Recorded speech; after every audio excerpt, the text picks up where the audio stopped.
Friends, आज मैं फिर आपके सामने नए टॉपिक के साथ ग्रेविटेशन का जो है आपके पढ़ाई में बहुत अच्छा रोल है। आपके फिजिक्स आगे चलेगी तो केपलर के नियम होंगे, प्लैनेटरी मोशन होंगे और ग्रेविटेशन फोर्स हर जगह काम करेगी, है ना। तो ग्रेविटेशन क्या है ना। ग्रेविटेशन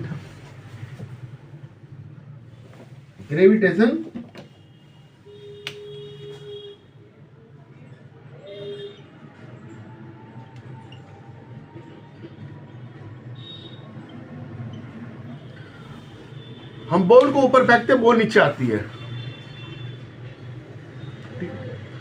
तो अर्थ हर चीज को अपनी तरफ खींचती है, अपनी तरफ खींच रही है अर्थ, है ना। क्योंकि ये देखिए, हम खड़े हैं, उड़ क्यों रहे, चांद पे जाएंगे हम उड़ते हैं। ग्रेविटेशन ज्यादा है।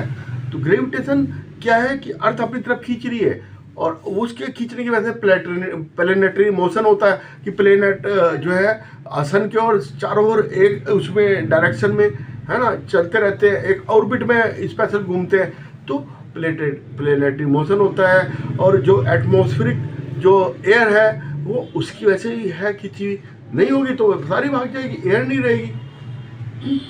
और उसी के कारण ही बारिश हो रही है ना। उसी के कारण ही जो वर्षा होती है, बारिश होती है ना, रेन उसी कारण ही होती है, क्योंकि बूंद नीचे आके गिरती है, ऊपर नहीं जाती। ग्रेविटेशन फोर्स के कारण है सब ये चीजें। तो ग्रेविटेशन का बहुत अच्छा रोल है हमारी जिंदगी में, ठीक है। Force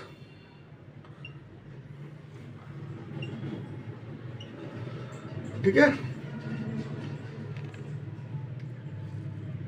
with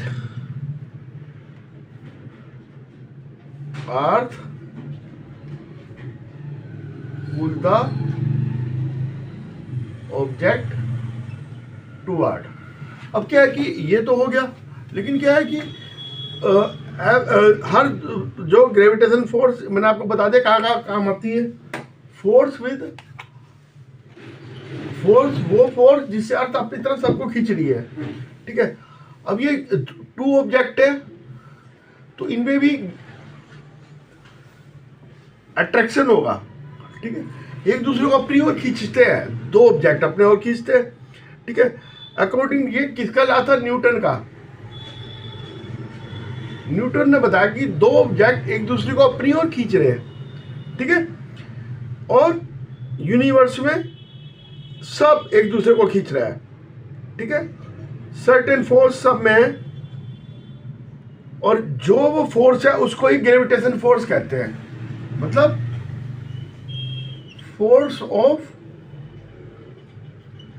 attraction is equal to gravitation force, ठीक है।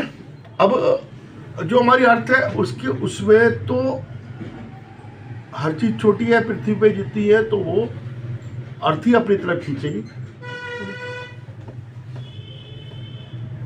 लेकिन सन अर्थ के उसमें बड़ा है ना। सन अर्थ से बड़ा है, सन बड़ा है, अर्थ छोटी है, तो सन अर्थ को खींच रहा है। तो सन की ऑर्बिट में अर्थ घूम रही है, ठीक है। ऑर्बिट में गोल चक्कर लगा रही है ना। सन का अट्रैक्शन याद है, सन का मास याद है, तो वो भी बताऊंगा मैं आपको, ठीक है। तो force of attraction gravitation force, ठीक है, ठीक है। नॉन कनेक्टेड फोर्स है, एक्ट फ्रॉम द डिस्टेंस से ही काम करती है। ऐसे नहीं कि पास पास आएंगे जब भी काम करेंगे, डिस्टेंस से काम करती है फोर्स ऑफ अट्रैक्शन, ठीक है। उसको ग्रेविटेशन फोर्स कहते हैं। और इसको इजिकल टू ग्रेविटी भी इसको कहते हैं, ठीक है। मतलब यूनिवर्स में हर ऑब्जेक्ट एक दूसरे को खींच रही है, जो उसके बीच में फोर्स ऑफ अट्रैक्शन है उसको ग्रेविटेशन फोर्स और उसको ग्रेविटी कहते हैं। ये किसका नियम है, न्यूटन लॉ ऑफ ग्रेविटेशन, ठीक है। Masses of the body very small, तो gravitation between the very small. जितना मास कम होगा उतना ही फोर्स कम होगा, वो अभी मैं आपको बताऊंगा। एंड वन ऑब्जेक्ट जो है वेरी बिग है और gravitation force become very large. अगर बिग होगी तो लार्ज बन जाएगी, जैसे कि सन और अर्थ हो गया। ठीक है। यूनिवर्सल लॉ ऑफ ग्रेविटेशन क्या है कि जो फोर्स ऑफ अट्रैक्शन है वो जो है in proportional to the mass of the two object and inversely proportional to the distance का स्क्वायर। ठीक है। और आर स्क्वायर, डी भी कह सकते हैं, आर भी कर सकते हैं। ठीक है। तो ये universal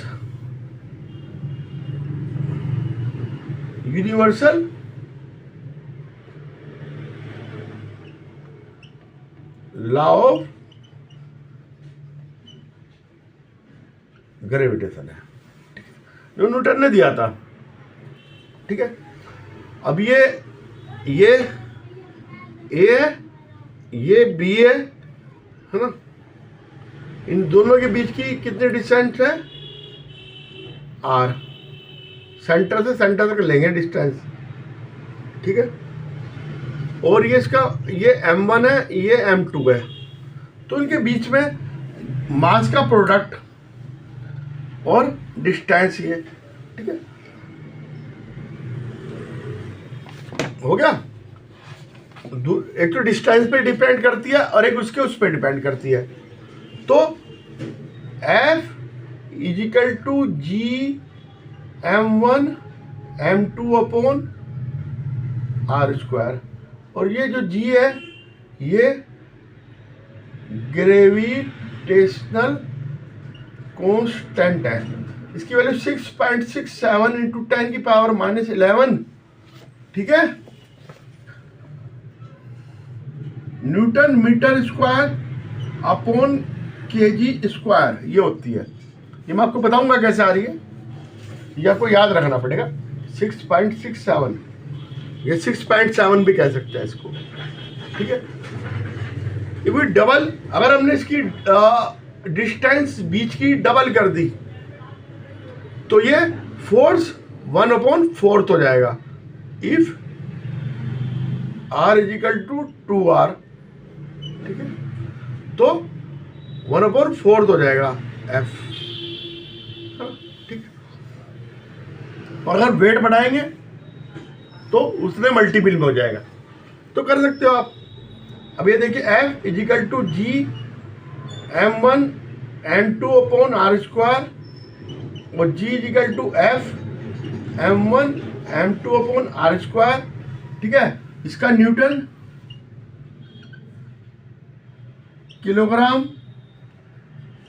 kilogram upon distance metre square, तो हो गया newton kg square upon metre square.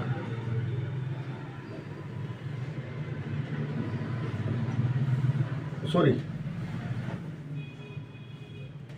ये मैंने क्या लिख दिया, ये आपका इधर आ जाएगा तो ये आर स्क्वायर अपॉन ये नीचे चला जाएगा m1 m2, ये हो जाएगा newton metre square upon kg square, है ना।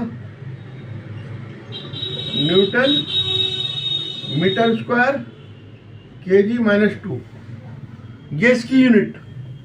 ठीक है, ये इसकी यूनिट है। अब मान लो एक 1 किलोग्राम की हो तो F इजिकल टू जी आ जाएगा और m1 equal to 1 kg, m2 equal to 1 kg और R इजिकल टू 1 मीटर, तो F इजिकल टू जी।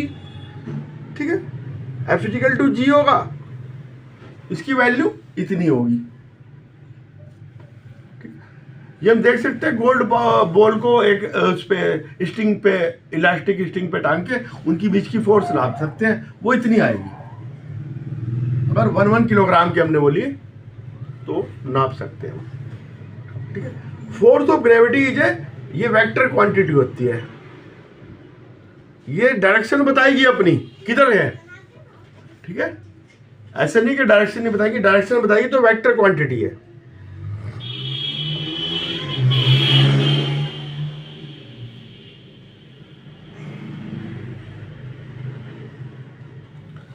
ये मैंने आपको बताया था अभी, ये अगर 1 1 कर दो तो एफ भी कितना हो जाएगा, 6.67 इंटू 10⁻⁻11 न्यूटन।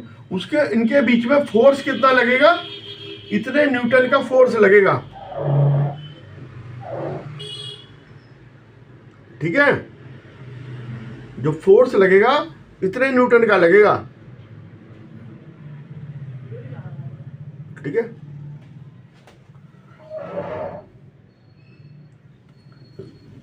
अगर एक बड़ी ऑब्जेक्ट है एक छोटी ऑब्जेक्ट है तो 1 किलोग्राम है एक बड़ा है ना, प्लेस 1 मीटर पे डिफरेंस पे है ना, तो उन पे फोर्स ऑफ अट्रैक्शन ये लगेगा। 1 किलोग्राम के दोनों बराबर है तो ये लगेगा।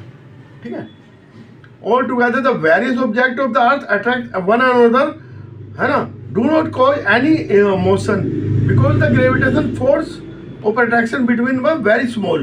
ठीक है, बहुत कम स्मॉल होती है ना, इसलिए नहीं हमें पता चलता, क्योंकि अर्थ का मास भी बड़ा है तो ग्रेविटेशन फोर्स भी अर्थ की बड़ी है, 9.8 न्यूटन है। ठीक है, तो हमें इसका पता नहीं चलता है, और वो अभी मैं बता रहा हूं। अब ये देखिए 1 kg की बॉल है। ठीक है, ये 1 kg बॉल, ये अर्थ है। अर्थ का मास कितना है, रेडियस पहले 6.4 10⁻³ km, और अर्थ का मास, अर्थ का है ये 6 इंटू 10⁻24 kg।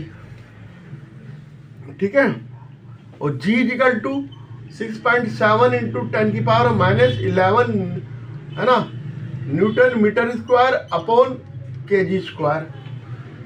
तो अब हमने फोर्स निकालनी है।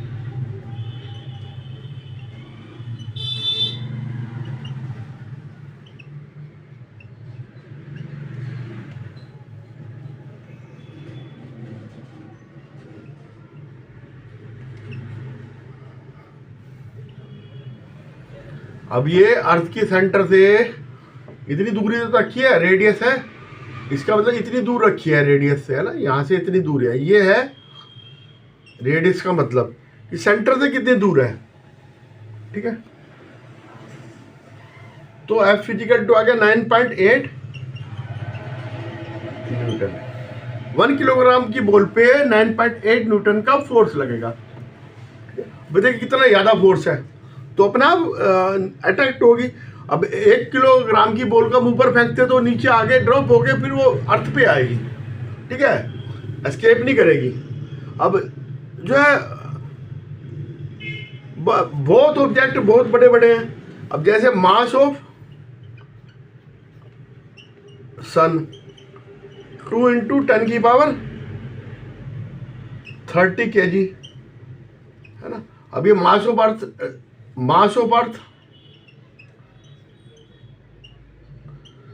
6 इंटू 10⁻24 kg, और मास ऑफ मून 3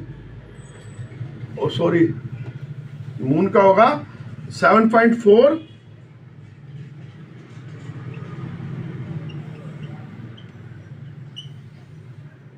ठीक है। ये है, तो इसमें हम देखते हैं कि कितने का, अब ये सन है और ये सन, मार्थ ऑफ अर्थ, मून, ये सब कुछ है एक दूसरे को अट्रैक्ट कर रहे हैं। ठीक है, इसलिए ये एक दूसरे के चक्कर लगा रहे हैं। प्लेनेटरी मोशन हो रहा है, मूवमेंट हो रहा है। हम सैटेलाइट छोड़ते हैं तो वो घूमता रहता है, इसलिए ये इसके कारण। ठीक है, ठीक है। अब ये मास ऑफ अर्थ आ गया, मास ऑफ मून है, ठीक है,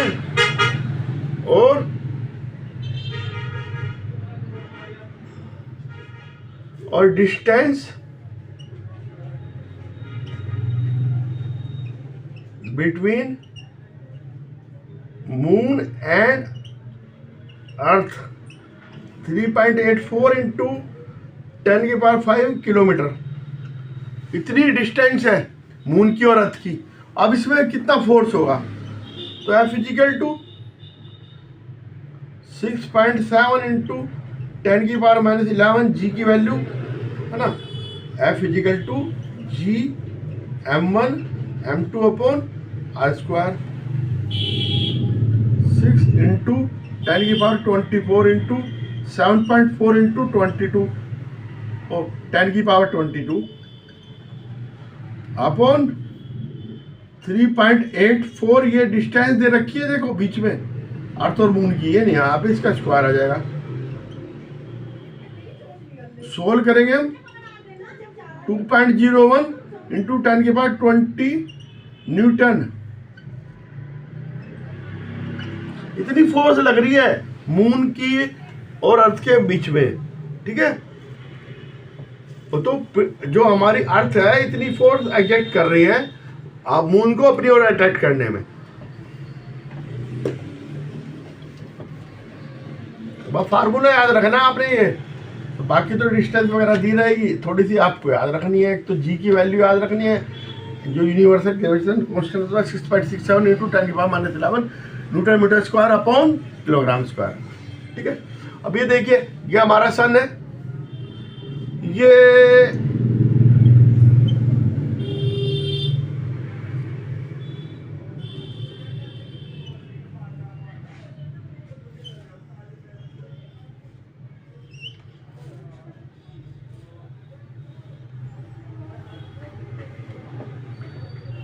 सन, इसके चारों घूम रहे हैं मरकरी, वीनस, अर्थ, मार्स,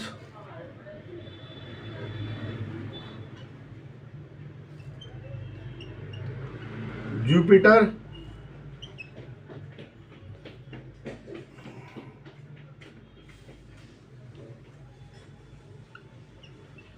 यूरेनस और नेपच्यून। ये देखिए सारे घूम रहे हैं सन के चारों ओर, इन सब का वेट सन से कम है, सो सन सबको अट्रैक्ट कर रहा है, सो सन के चारों ओर घूम रहा है, अर्थ भी घूम रही है, सब कुछ घूम रहा है, ठीक है। तो ये सिर्फ किस लिए हो रहा है कि ये देखिए ये हमारा है सर्कल, ठीक है। अब मैं समझा रहा हूं, ये देखिए ये है, ये यहां से सेंट्रीपिटल फोर्स लग रहा है,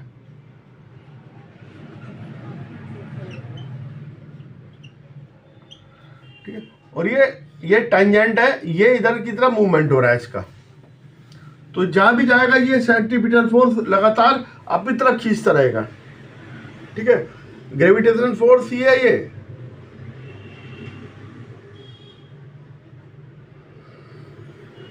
आप ये देखिए ये बाहर भाग रहा है, ये नीचे खींच रहा है, तो ये इसकी मोशन बन जाएगी। अगर ये ना लगे सेंट्रीपिटल फोर्स तो ये चला जाएगा छोड़ के, एस्केप कर जाएगा, लेकिन ये ऐसे चल रहा है क्योंकि ये नीचे फोर्स है, तो ये चल रहा है, ठीक है, ठीक है। तो ये घूम रहा है इसके चारों ओर, इसी तरह से सब। अब ये ग्रेविटेशन फोर्स है, हाई टाइड है जो आता है, हाई टाइड, क्योंकि जो हमारी जो अर्थ है, सॉरी मून है, वो हर एक जो है ऐसे ये मोशन में घूम रहा है। जब ये पास होगा तो अट्रैक्ट करेगा वाटर को, और जब ये दूर होगा तो नहीं करेगा। 2 बार पास आएगा, 2 बार टाइड आते हैं, ठीक है। 2 बार जब पास आएगा, tide form by the falling of the water level due to the gravitational force attraction by the moon.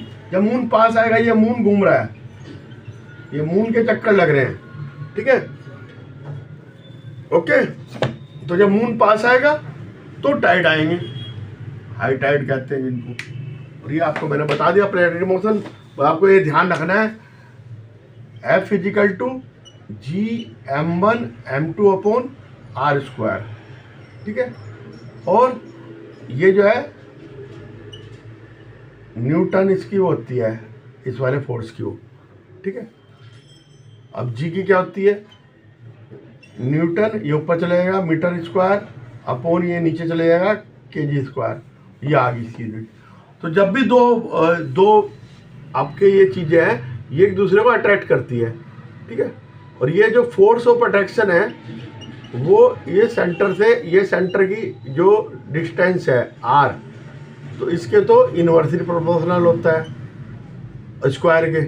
और जो इनका m1 m2 है, F m1 m2, ठीक है। ये आ गया सारा, मैंने आपको समझा दिया, ठीक है। आज ये पक्का हो जाना चाहिए, मैं दोबारा नहीं अभी बताऊंगा ग्रेविटेशन। Okay bye.